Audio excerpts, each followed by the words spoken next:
बिस्मिल्लाहिर्रहमानिर्रहीम। अस्सलामुअलैकुम। नेक्स्ट आज हमारा टॉपिक है ग्रुप एक्शन।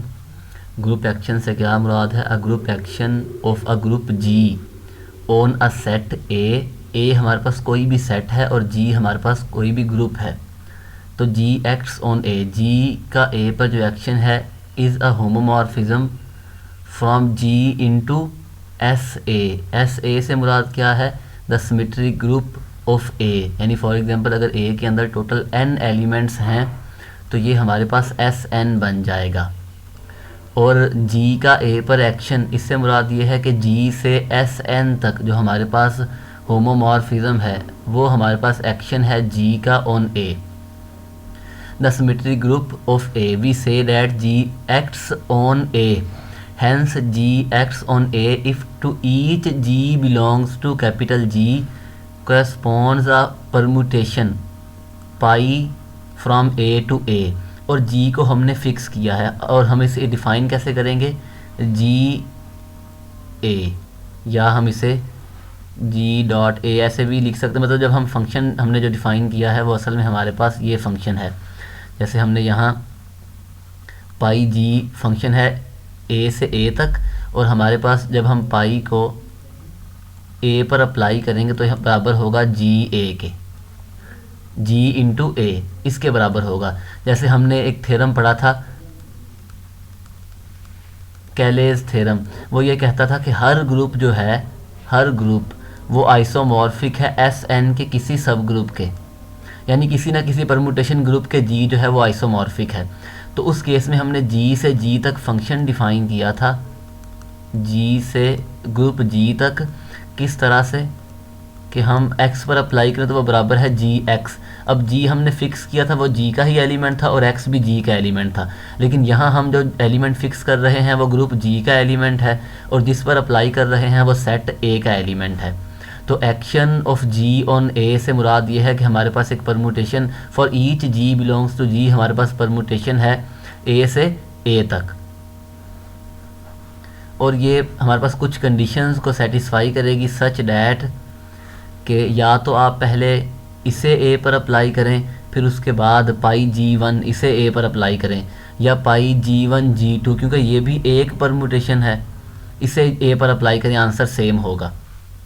या दूसरी कंडीशन ये है कि आइडेंटिटी को ए पर अप्लाई करेंगे तो आंसर ए ही आएगा। एक और तरह से भी हम इसे डिफ़ाइन कर सकते हैं ग्रुप एक्शन को कि हमारे पास कोई भी ग्रुप जी है, let G be a group and A a non empty set. G हमारे पास कोई भी ग्रुप है और ए नॉन एम्प्टी सेट है। An action of G on S, an action of G on A, on A is a function. ये हमारे पास function है, हमने इसे डिनोट किया है डॉट से। फंक्शन है जी क्रॉस ए से ए तक, जी क्रॉस ए से ए तक। हम डिफ़ाइन कैसे करेंगे? डिफ़ाइन करेंगे कि जो फंक्शन है वो दो एलिमेंट्स पर अप्लाई होगा, यानी ए ऑर्डर पेयर पर। यहाँ जी क्रॉस ए में हमारे पास ऑर्डर पेयर्स है ना, जी कोमा ए, और ये बराबर होगा जी डॉट ए के। या हम इसे ऐसे भी लिख सकते हैं जी ए, यानी इस ऑर्डर पेयर पर फंक्शन अप्लाई होगा और हमें आंसर अगेन जी ए का ही एक एलिमेंट मिलेगा। ये हमारे पास एक फंक्शन है जिसे हम कहते हैं कि ये हमारे पास जी का ए पर एक्शन है और ये कुछ कंडीशंस को सेटिस्फाई करता है सच डैट। पहली कंडीशन ये है कि ई डॉट एक्स बराबर है एक्स के, और दूसरी कंडीशन ये है कि जी वन कोई एलिमेंट था, जी टू कोई एलिमेंट था सेट का, या तो इन दोनों को कंबाइन करके एक्स पर अप्लाई कर दें या पहले जी टू को और फिर जी वन को, तो ये हमारे पास बराबर होगा।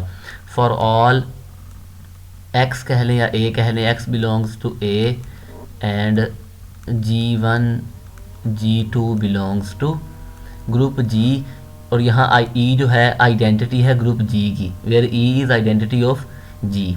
अंडर दिस कंडीशंस जो ए होगा उसे हम कहेंगे ये जी सेट है। Under this conditions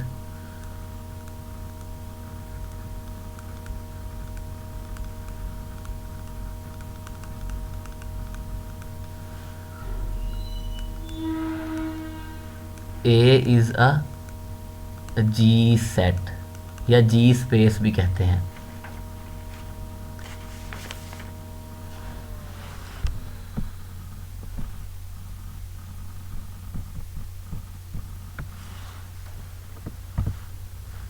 Let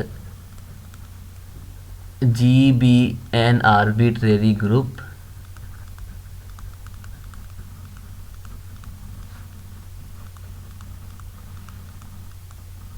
a homomorphism alpha of G into Sn n greater or equal to 1 is called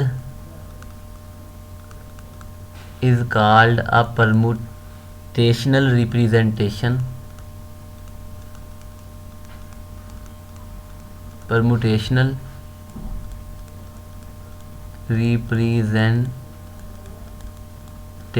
of G. The representation is said to be faithful if alpha is monomorphism. The representation is said to be faithful if alpha is मोनोमॉर्फिज्म, यानी alpha जो है ये 1 हो तो हम कहेंगे ये representation faithful है। 1 मोनोमॉर्फिज्म से मुराद ये है कि कर्नल जो है वो आइडेंटिटी के बराबर हो, कर्नल ऑफ अल्फ़ा बराबर हो आइडेंटिटी के, और आइडेंटिटी जो है वो जी का एक एलिमेंट है।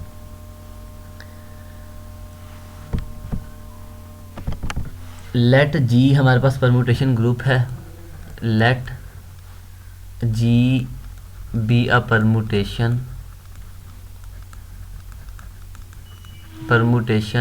group on a set A।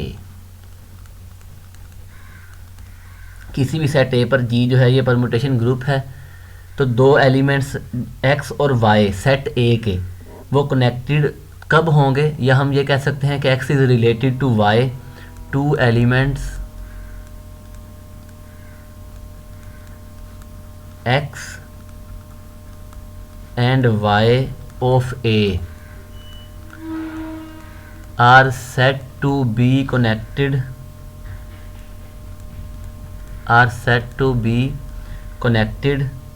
या हम ये कह सकते हैं कि X और Y जो हैं ये आपस में रिलेट करते हैं। इफ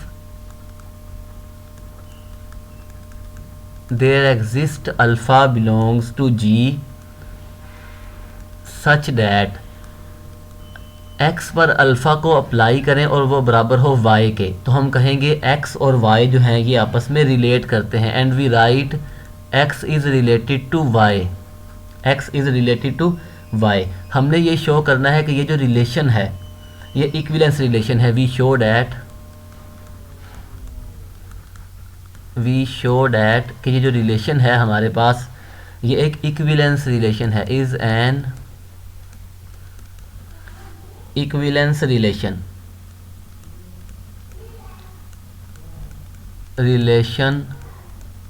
ऑन ए, सेट ए पर ये एक इक्विवेलेंस रिलेशन है। हमें ये पता है कि इक्विवेलेंस रिलेशन जो है वो हमारे पास रिफ्लेक्सिव है, सिमेट्रिक है, ट्रांजिटिव है और सेट की पार्टीशन करता है। जब हम किसी भी सेट पर कोई इक्विवेलेंस रिलेशन डिफ़ाइन करें, फॉर एग्जांपल अगर ये एक सेट है, हम रिलेशन डिफ़ाइन करें तो वो इसकी पार्टीशन कर देगा इनटू डिस्जॉइंट क्लासेस, इसे डिवाइड कर देगा। इन तमाम क्लासेस में कोई भी चीज़ कॉमन नहीं होगी और इनका यूनियन जो है वो सेट ए के बराबर होगा। हमने प्रूफ ये करना है कि ये जो रिलेशन हमने डिफ़ाइन किया है x is related to y if there exist alpha belongs to g, alpha एक परम्यूटेशन है और x a का एलिमेंट है, तो x पर अल्फ़ा को अप्लाई करें, आंसर y आए तो हम कहेंगे x is related to y। अब let x belongs to a, then for identity permutation, i belongs to g, x पर आप आइडेंटिटी परमुटेशन को अप्लाई करें तो वो आंसर x ही है, क्योंकि आइडेंटिटी परमुटेशन में हर एलिमेंट अपने आप पर मैप होता है।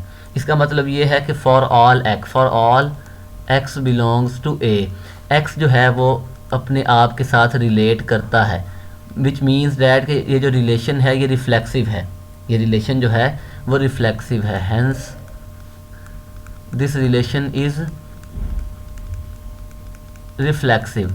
नेक्स्ट हम प्रूव करेंगे कि सिमेट्रिक है। सिमेट्रिक के लिए हमने प्रूव ये करना है कि अगर A रिलेटेड टू B है देन B जो है वो A के साथ रिलेट करे। If P then Q। हम सपोज करते हैं कि X जो है वो Y के साथ रिलेट करता है। Next suppose that X is related to Y। अगर X रिलेट करता है then there is alpha belongs to G such that, अगर x y के साथ रिलेट करता है तो एक अल्फ़ा एग्जिस्ट करेगी हमारे पास परमुटेशन कि x अल्फ़ा बराबर हो y के। हमने प्रूव ये करना है कि y भी x के साथ रिलेट करे। अगर y x के साथ रिलेट करता है तो हमारे पास एक परमुटेशन होनी चाहिए कि y अल्फ़ा इज बीटा कह लें for example is equal to x। अगर अब अल्फ़ा g का एलिमेंट है और हर एलिमेंट का इन्वर्स भी होता है ग्रुप में, तो हम इसे लिख सकते हैं अल्फ़ा y अल्फ़ा इन्वर्स, और ये बराबर होगा x y अल्फ़ा इन्वर्स, और इसे हम लिख सकते हैं alpha inverse is equal to x। और अल्फ़ा इन्वर्स जो है वो भी g का ही एक एलिमेंट है, तो इसका मतलब ये है कि y जो है वो x के साथ रिलेट करता है, हेंस ये जो रिलेशन है हमारे पास ये सिमेट्रिक है। नेक्स्ट हमने प्रूव करना है कि ये ट्रांजिटिव भी है। ट्रांजिटिव के लिए क्या है कि अगर if A is related to B and B is related to C then A is related to C। Transitive के लिए हमने ये प्रूव करना है। हम सपोज करते हैं लेट X जो है वो Y के साथ रिलेट करता है एंड Y जो है वो Z के साथ रिलेट करता है। अगर X Y के साथ और Y Z के साथ रिलेट करते हैं एलिमेंट्स, तो यहाँ इसके लिए एक अल्फ़ा हमारे पास परमुटेशन होगी और यहाँ एक beta such that x alpha is equal to y and y beta is equal to z। अब ये y की वैल्यू यहाँ अगर हम पुट कर दें तो हमारे पास आ जाएगा x alpha beta is equal to z। अब क्योंकि अल्फ़ा भी परमुटेशन है बीटा भी परमुटेशन है, g ग्रुप है, इन दोनों को कंपोज करेंगे तो वो अगेन g का एक एलिमेंट होगा। तो इसका मतलब ये है कि x is related to z as alpha beta belongs to g। तो इसका मतलब ये है कि ये जो रिलेशन है ये ट्रांजिटिव है। अगर ये ट्रांजिटिव है तो इसका मतलब ये है कि ये relation is an equivalence relation. Next हमारे पास डेफिनेशन है। जब हम ये रिलेशन डिफाइन करेंगे तो ये रिलेशन सेट ए की पार्टीशन कर देगा और उस पार्टीशन को हम क्या कहते हैं, इक्विवेलेंस क्लासेस, यानी उस सेट को इक्विवेलेंस क्लासेस में तोड़ देगा जो कि ए के सबसेट हैं और उन्हें हम कहते हैं orbits of G and A is these equivalence classes which are subset of A. ये हमारे पास जो इक्विवेलेंस क्लासेस बनेगी क्योंकि ये रिलेशन जो है ये सेट की पार्टीशन करेगा। These equivalence classes which are subset of A are called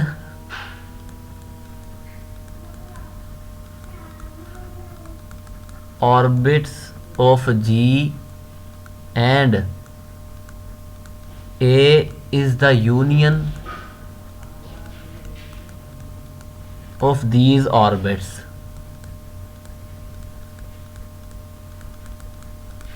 ये रिलेशन सेट ए की पार्टीशन कर देगा इक्विवेलेंस क्लासेस में, वो जो इक्विवेलेंस क्लासेस हैं वो जी, उन्हें हम कहेंगे कि वो जी की ऑर्बिट हैं, orbits of G, and A is the union of these orbits. For, अब हम डिफाइन करते हैं ऑर्बिट से क्या मुराद है। For each x belongs to A, the set x उसकी पावर में जी, मतलब कि ये ऑर्बिट है जी का, x alpha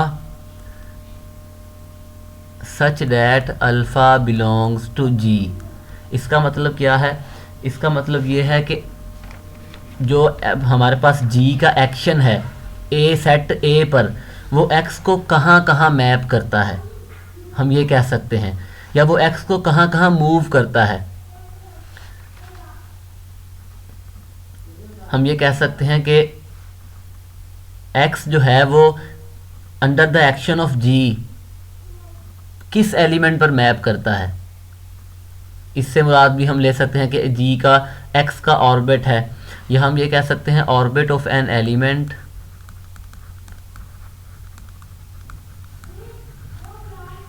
orbit of an element is all its possible destinations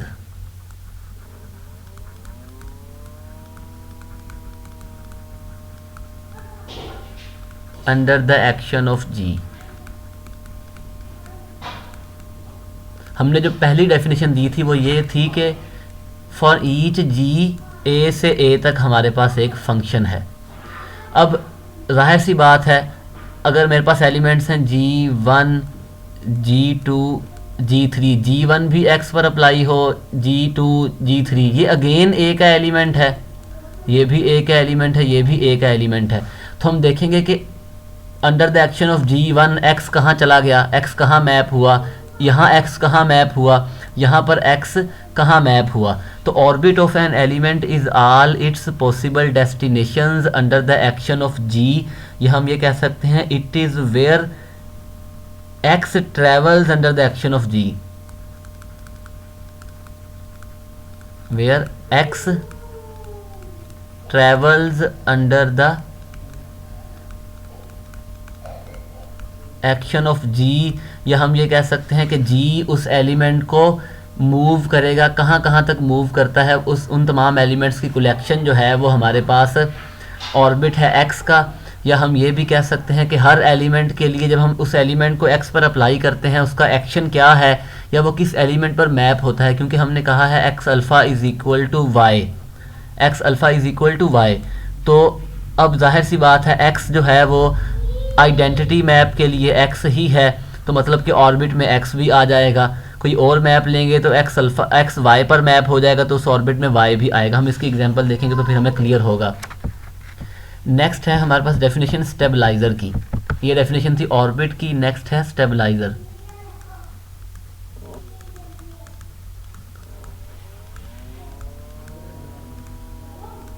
stabiliser of an element.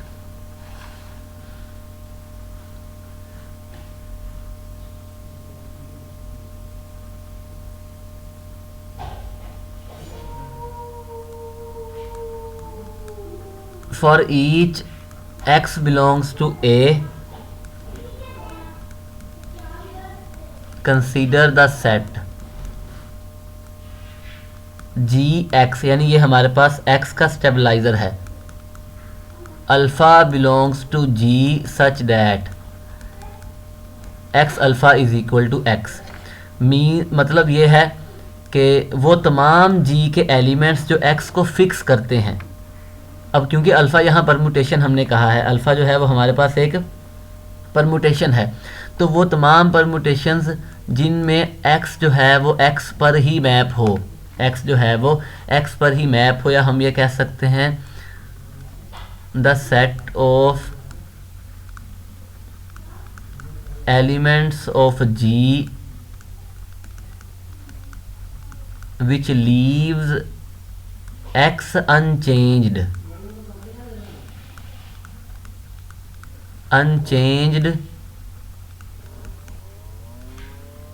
Under the action of G या under the action, यानी वो तमाम हमारे पास जी के एलिमेंट्स जो एक्स को फिक्स कर रहे हैं कि आप उनको एक्स पर अप्लाई करें, एक्स को कोई फ़र्क नहीं पड़ता। हम इसकी अब ये जो हमारे पास ऑर्बिट है, ऑर्बिट जो है वो हमारे पास सबसेट है ए का, और जो स्टेबलाइज़र है वो सब ग्रुप है ए का। ऑर्बिट में जितने एलिमेंट्स होंगे वो उसकी लेंथ होगी। ऑर्बिट के अंदर number of elements in an orbit is called length of the orbit. और जो स्टेबलाइज़र है ये जी का सब ग्रुप है, ये जी का सब ग्रुप है, और हम इसे प्रूव करते हैं कि ये जी का सब ग्रुप है। Let a belongs to capital A since, या हम ऐसे कह लें, या जैसे हमने बात की पर हम इन जनरल बात कर रहे हैं, तो ई ए इज़ इक्वल टू ए। तो इसका मतलब ये है कि आइडेंटिटी परमुटेशन जो है वो हमारे पास जी एक्स का एक एलिमेंट है, तो इसका मतलब ये है कि ये खाली सेट के बराबर नहीं है। नेक्स्ट हमने प्रूव ये करना है कि हमारे पास एलिमेंट्स का इन्वर्स भी है। एक तो हमारे पास है वन स्टेप टेस्ट, एक है two step test. Two step test में ये है कि हम पहले हम प्रूव कर दें कि ये क्लोज भी है अंडर गिवन ऑपरेशन, और हर एलिमेंट का इन्वर्स भी है। हम लेट करते हैं कि जी और एच ये कोई दो एलिमेंट्स हैं हमारे पास ग्रुप जी के। अगर ये जी के एलिमेंट्स हैं, और सॉरी जी के नहीं, हमने उसका जो हमारे पास ए का स्टेबलाइज़र है, या एक्स कह लें, एक्स का स्टेबलाइज़र, उसके दो एलिमेंट्स हैं। अगर ये स्टेबलाइज़र की डेफिनेशन क्या है,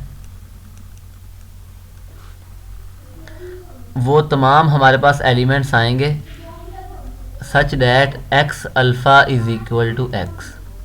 तो इसका मतलब ये है कि g x is equal to x ही होगा, और h x is equal to x होगा। H x g x is equal to x and h x is equal to x.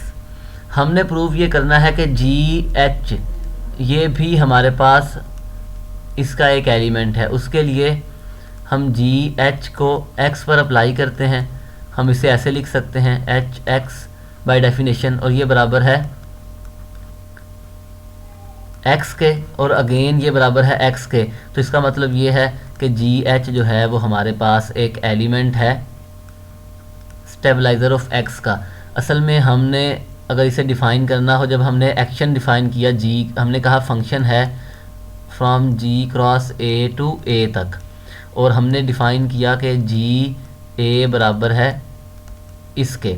यहाँ जी इसे हम कहते हैं लेफ़्ट एक्शन।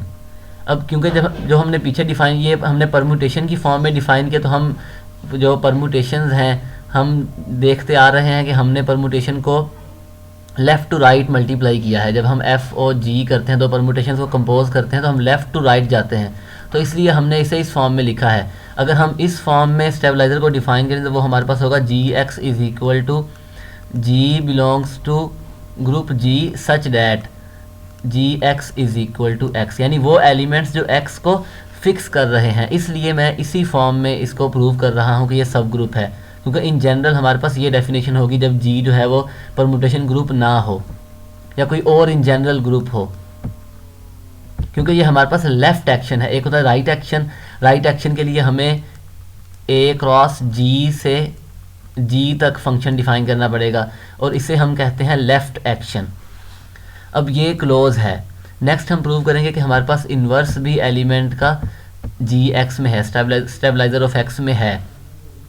इसके लिए अब अगर हम एच इन्वर्स को एक्स पर अप्लाई करें, अब एक्स किसके बराबर था, एक्स हमारे पास इसके बराबर है, तो यहाँ हम एच इन्वर्स ये लिख सकते हैं, और इसे नेक्स्ट स्टेप में हम ऐसे लिख सकते हैं, ये आइडेंटिटी है और ये बराबर है एक्स के, विच इम्प्लाइज एच इन्वर्स जो है वो भी स्टेबलाइज़र ऑफ एक्स का एक एलिमेंट है।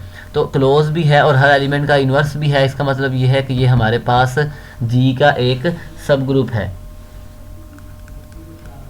Hence G x is a subgroup of जी। हम एक एग्जाम्पल देखते हैं। हमारे पास एक सेट है ए जिसमें एलिमेंट्स हैं 1 2 3 4 5 6 7 और 8, और जी जो है इसमें एलिमेंट्स हैं आइडेंटिटी है 1 3 2 है 4 6 5 है 7 8 है, यानी परमुटेशंस हैं 1 3 2 4 6 5 4 5 6 1 2 3 4 5 6 7 8, ये हमारे पास जी में एलिमेंट्स हैं। हमने क्या करना है कि हमने सबसे पहले तो 1 का फाइंड करना है ऑर्बिट। 1 का ऑर्बिट वो किसके बराबर होगा, वो हमारे पास बराबर है X alpha such that alpha जो है वो जी का एलिमेंट है, यानी जी के अंदर जितने भी एलिमेंट्स हैं वो एक्स को कहाँ कहाँ ट्रैवल करते हैं। ये पहला एलिमेंट है, इसमें आइडेंटिटी वन जो है वो 1 पर मैप हुआ है तो 1 आ जाएगा। इस एलिमेंट में 1 जो है वो 3 पर मैप हुआ है, इस एलिमेंट में 3 जो 1 है वो 3 पर अगेन मैप हुआ, यहाँ 1 जो है वो 2 पर मैप हुआ, यहाँ जो है 1 2 पर मैप हुआ और यहाँ 1 1 पर। तो इसका मतलब ये है कि जो पॉसिबल डेस्टिनेशंस हैं 1 की इन दिस ग्रुप जी वो 1 3 2, यानी 1 3 पर 1 पर मैप हुआ या 3 पर या 2 पर। सिमिलरली अगर हम 2 का फाइंड करें ऑर्बिट, पहली परमुटेशन में पहले एलिमेंट में 2 जो है वो 2 पर मैप हुआ, दूसरे में 2 जो है वो 1 पर मैप हुआ, यहाँ भी 2 1 पर, यहाँ 2 जो है वो 3 पर मैप हुआ, यहाँ 2 3 पर मैप हुआ, यहाँ जो 2 है वो 2 पर मैप हुआ। अब देखें हमने कहा कि ये इक्विवेलेंस रिलेशन है, जितने भी एलिमेंट्स इस सेट में हैं उन सब का अगर हम ऑर्बिट निकालेंगे तो वो यही आएगा, 3 का निकालेंगे तो वो भी यही आएगा। अब हम इसका 1 का स्टेबलाइज़र फाइंड करते हैं, यानी वो तमाम एलिमेंट्स जो 1 को फिक्स करते हैं। एक तो आइडेंटिटी परमुटेशन है, इसमें 1 जो है वो 1 पर मैप हुआ, यानी वो तमाम एलिमेंट्स जिन पर हम अल्फ़ा को अप्लाई करें तो आंसर एक्स ही आए। तो यहाँ जब आइडेंटिटी परमुटेशन में हमें ये पता है कि हम एक्स को पर आई को अप्लाई करें तो वो एक्स के ही बराबर है। तो आइडेंटिटी यहाँ जो 1 3 पर मैप हुआ 1 फिक्स नहीं है, यहाँ पर भी 1 3 पर, यहाँ 1 2 पर, यहाँ 1 2 पर और यहाँ 1 1 पर, यानी ये 2 परमुटेशंस इसके स्टेबलाइज़र में आएंगी। सिमिलरली हम बाकी एलिमेंट्स का ऑर्बिट और स्टेबलाइज़र भी फाइंड कर सकते हैं। नेक्स्ट हमारे पास थ्योरम है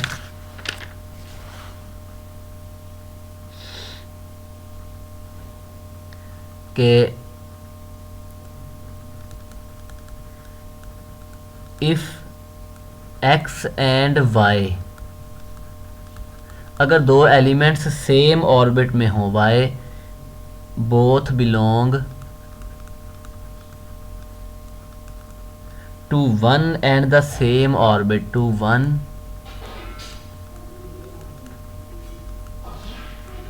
and the same orbit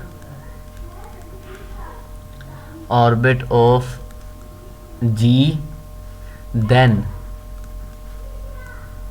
Gx and Gy are conjugate,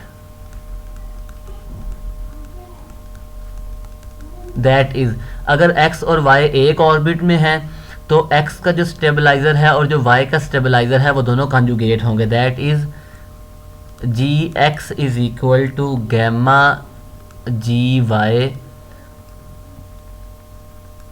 gamma inverse for some gamma belongs to G. अब क्योंकि जी हमारे पास परमुटेशन ग्रुप है, हमने ये कहा कि जी एक्स, अगर एक्स और वाई एक ऑर्बिट में है तो एक्स का स्टेबलाइजर और वाई का स्टेबलाइजर जो है ये आपस में कंजुगेट होंगे।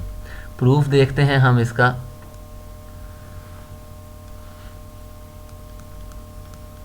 Proof for if x and, हम लेट करते हैं कि एक्स और वाई जो है ये सेम ऑर्बिट में है, are in the same orbit of G, अगर ये सेम ऑर्बिट में है तो ये आपस में रिलेट करेंगे। तो इसका मतलब ये है कि there is an element of G such that X gamma is equal to Y, क्योंकि एक्स और वाई एक ही ऑर्बिट में है। अगर एक ऑर्बिट में है तो ये आपस में रिलेट करते हैं। नाउ जो जी का स्टेबलाइजर है उससे मुराद ये है कि वो तमाम elements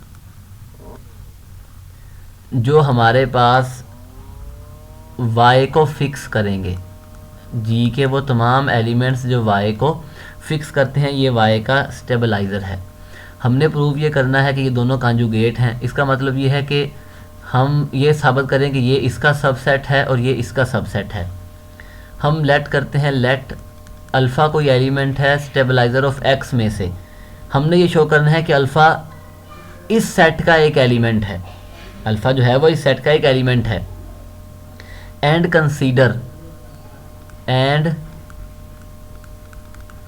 consider gamma inverse alpha और गैमा। हमने प्रूव ये करना है कि ये हमारे पास इस सेट का एक एलिमेंट है। और अगर हम सबसे पहले हम ये बताएंगे, अगर हम इसे अप्लाई करें y पर, इसे हम अगर अप्लाई करें y पर, अगर हम यहाँ देखें, हमने कहा कि x gamma is equal to Y है, तो हम यहाँ से लिख सकते हैं कि x is equal to Y और गैमा इन्वर्स। हम इसे y पर अप्लाई करें तो ये किसके बराबर है, x के। और x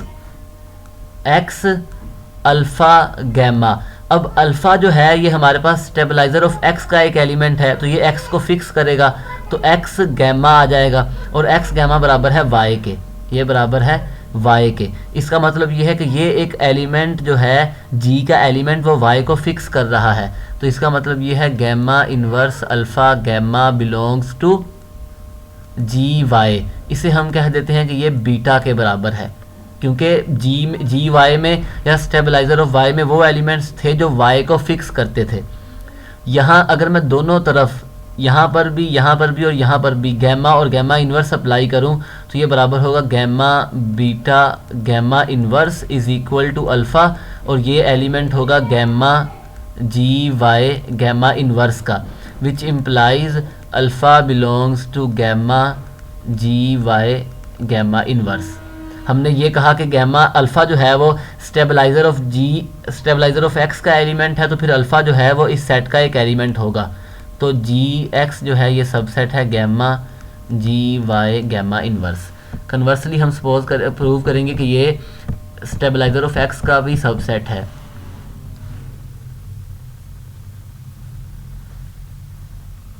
conversely let beta belongs to stabilizer of y, then हम कंसीडर करते हैं gamma beta gamma inverse, gamma beta gamma inverse. इसे अप्लाई करें x पर। जब हमने कहा था x और y रिलेट करते हैं, तो इसका मतलब ये है x gamma is equal to Y, तो ये बराबर होगा y के। और बीटा जो है वो स्टेबलाइज़र ऑफ y है, तो y को फिक्स करेगा। जब y पर गैमा इन्वर्स को अप्लाई करेंगे तो वो आंसर आएगा x।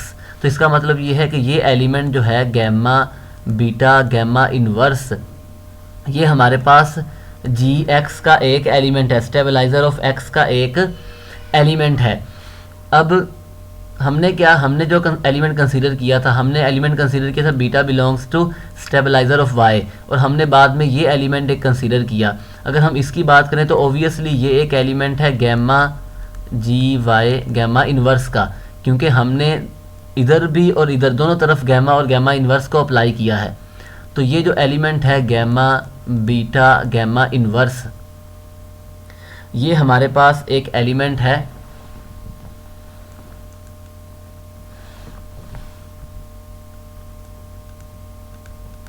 गैमा इन्वर्स का। और यहाँ से हम अब ये जो एलिमेंट था ये जी एक्स का भी एक एलिमेंट था, तो इसका मतलब ये है कि ये सेट जी वाई गैमा इन्वर्स जो है ये सबसेट है स्टेबलाइज़र ऑफ एक्स का। तो हम ये कह सकते हैं G x is equal to gamma ji Y gamma inverse.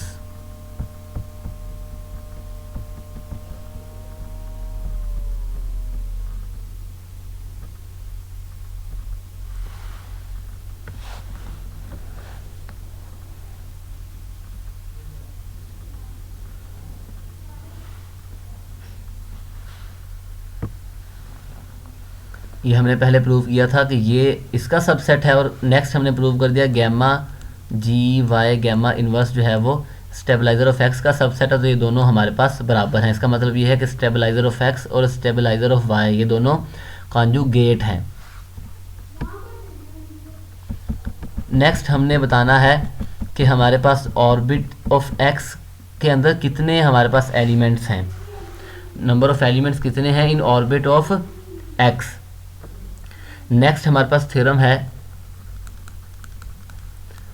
Late ओ हमारे पास ऑर्बिट है,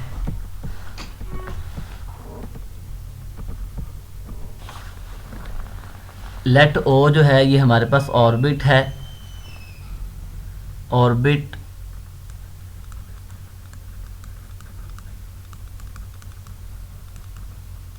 हमने फाइंड करना है कि ऑर्बिट के अंदर टोटल नंबर ऑफ एलिमेंट्स कितने हैं।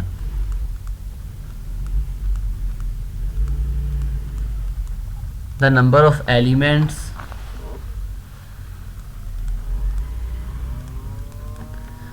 एलिमेंट्स इन ओ यानी ऑर्बिट इज इक्वल, हमने बात की थी कि जो स्टेबलाइजर ऑफ एक्स है वो हमारे पास सब ग्रुप है, is equal to the index of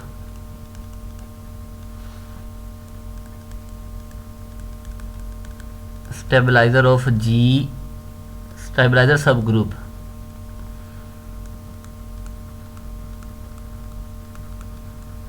सब ग्रुप जी एक्स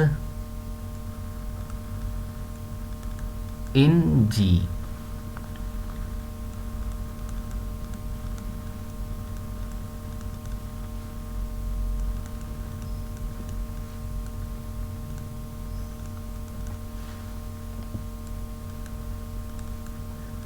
अब ऑर्बिट के अंदर जितने भी एलिमेंट्स हैं, किसी भी एलिमेंट का ऑर्बिट निकाला जाए तो वो इसी के बराबर आएगा। हमने कहा है कि the number of elements in orbit, या किसी ऑर्बिट के अंदर जो नंबर ऑफ एलिमेंट्स हैं वो किसके बराबर हैं, वो हमारे पास index of stabilizer of x in G, where x जो है वो ऑर्बिट का कोई भी आर्बिट्रेरी एलिमेंट है। हम ये कहना चाह रहे हैं, इंडेक्स क्या है, नंबर ऑफ लेफ्ट और right cosets.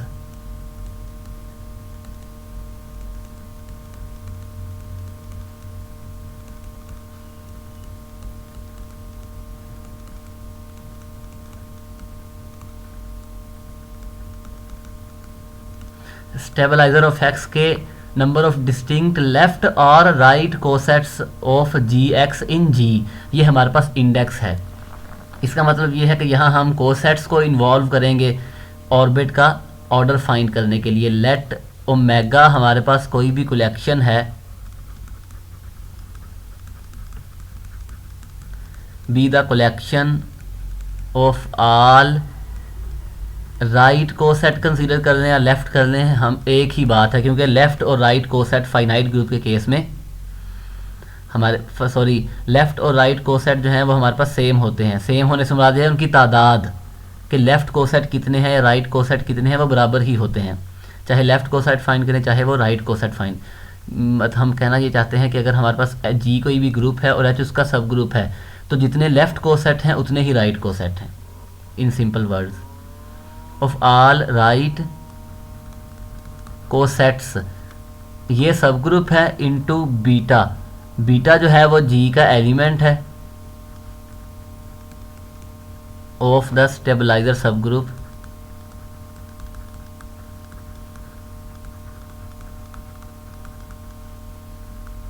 Ji x of x in G. Let O be the orbit of x in ji.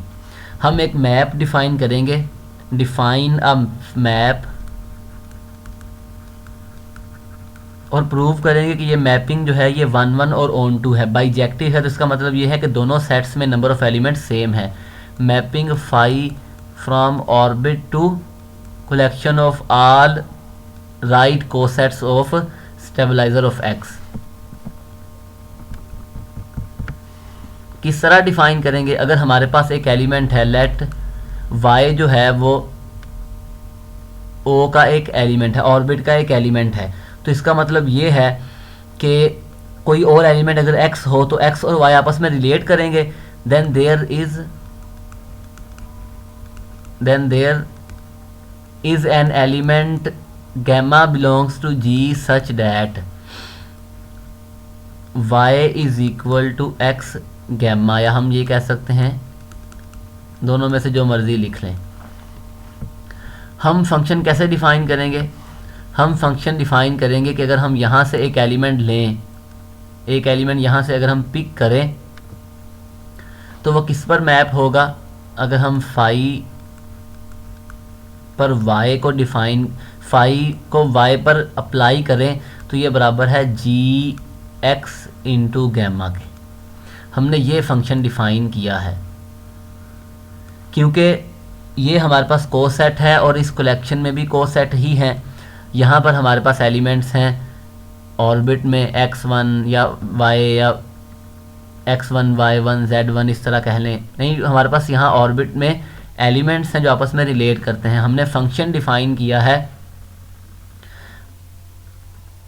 Phi of y is equal to G X into gamma.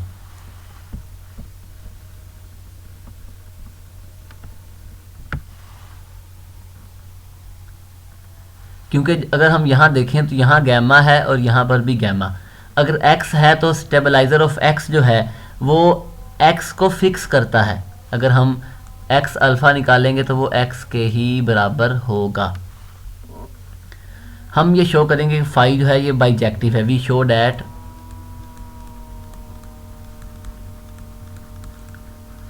Phi is bijective. पहले prove करेंगे कि phi हमारे पास 1 1 है। Let y1 y2 belongs to orbit such that phi of y1 बराबर है phi of y2 के, और बाय डेफिनेशन इसे लिख सकते हैं जी एक्स गैमा 1 और इसे लिख सकते हैं जी एक्स गैमा 2। और यहाँ से हम ये लिख सकते हैं, अगर दोनों तरफ इन्वर्स अप्लाई करें, गैमा और गैमा 2 का इन्वर्स बराबर है stabilizer of X, which implies कि गैमा 1 और गैमा 2 का इन्वर्स ये स्टेबलाइजर का ही एक एलिमेंट है। अगर ये स्टेबलाइजर का एक एलिमेंट है तो ये x को फिक्स करेगा। तो मैं x पर अगर अप्लाई करूं गैमा 1, क्योंकि हमने ये कहा था अगर y1 ऑर्बिट में है तो हमारे पास एक गैमा 1 होगा सच डैट x गैमा 1 बराबर हो y1 के और x गैमा 2 बराबर हो y2 के। तो यहाँ हम लिख सकते हैं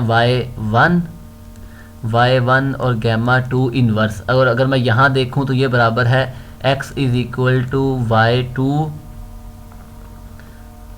सॉरी, अगर हम बात करें, एक हमने कहा कि x गैमा 1 ये बराबर है y1 के और x गैमा 2 जो है ये बराबर है y2 के। अगर हम x पर गैमा 1 और गैमा 2 इन्वर्स इनको अप्लाई करें, अगर हम x पर गैमा 1 को अप्लाई करें तो ये बराबर है y1 के, और y1 पर अगर हम गैमा 2 इन्वर्स को अप्लाई करें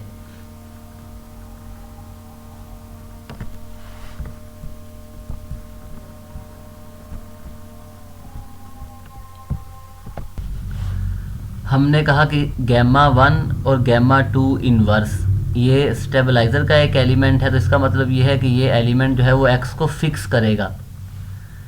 x गैमा 1 और गैमा 2 इन्वर्स बराबर होगा x के। तो यहाँ से हम लिख सकते हैं x गैमा 1 बराबर है x गैमा 2 के, और यहाँ से हम लिख सकते हैं y1 बराबर है y2 के। तो इमेजेस अगर सेम थी तो एलिमेंट्स भी सेम हैं। पहले हम थोड़ी सी मिस्टेक कर रहे थे क्योंकि ये तो एलिमेंट ही स्टेबलाइज़र का है। अगर ये स्टेबलाइज़र का एलिमेंट है तो वो x को फिक्स करेगा। तो इसलिए हमें अलग अलग एक्स पर अप्लाई करने की कोई ज़रूरत नहीं है, वो हमें एक्स ही आंसर में देगा क्योंकि ये स्टेबलाइज़र ऑफ एक्स का एक एलिमेंट है। अब ये 1 1 है, नेक्स्ट हम प्रूव करेंगे कि ये ऑन टू भी है। Next let G X into beta, ये हमारे पास इस कलेक्शन का एक एलिमेंट है। For some beta belongs to G consider y is equal to x into beta, then y जो है वो स्टेबलाइज़र का एक एलिमेंट है और y और x जो है ये आपस में रिलेट कर रहे हैं। देन y जो है वो ऑर्बिट का एक एलिमेंट है और y और x जो है आपस में रिलेट कर रहे हैं। एंड हमने जब शुरू में फंक्शन डिफ़ाइन किया हमने कहा कि फाई जो है वो ऑर्बिट से इस कलेक्शन तक एक हमारे पास मैप है और हमने कहा कि ये बराबर है जी गैमा के। और गैमा क्या था? गैमा हमारे पास x gamma is equal to y, यानी ये वो फंक्शन था जिसके अंडर एक्स और वाई रिलेट कर रहे थे, या वो एलिमेंट था जी का। अब यहाँ हमने बीटा को कंसीडर किया है तो हम कहेंगे वाई जो है वो ऑर्बिट का एलिमेंट है and phi of Y is equal to G X into beta. So phi is surjective. अब फाई जो है ये 1 1 भी है, ऑन टू भी है, तो इसका मतलब ये है कि इन दोनों का जो ऑर्डर है हमारे पास वो सेम है, क्योंकि यही हमने कहा था एक्स का ऑर्बिट है और ये किसके बराबर है? Index of stabilizer of x in G, ये इसके बराबर है और यही हमने प्रूव करना था। हैंस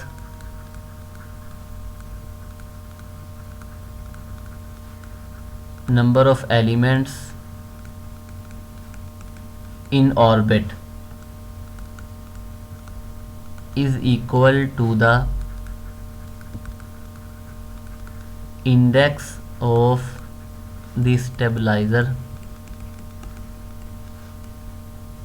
और stabilizer group या stabilizer subgroup G X in G।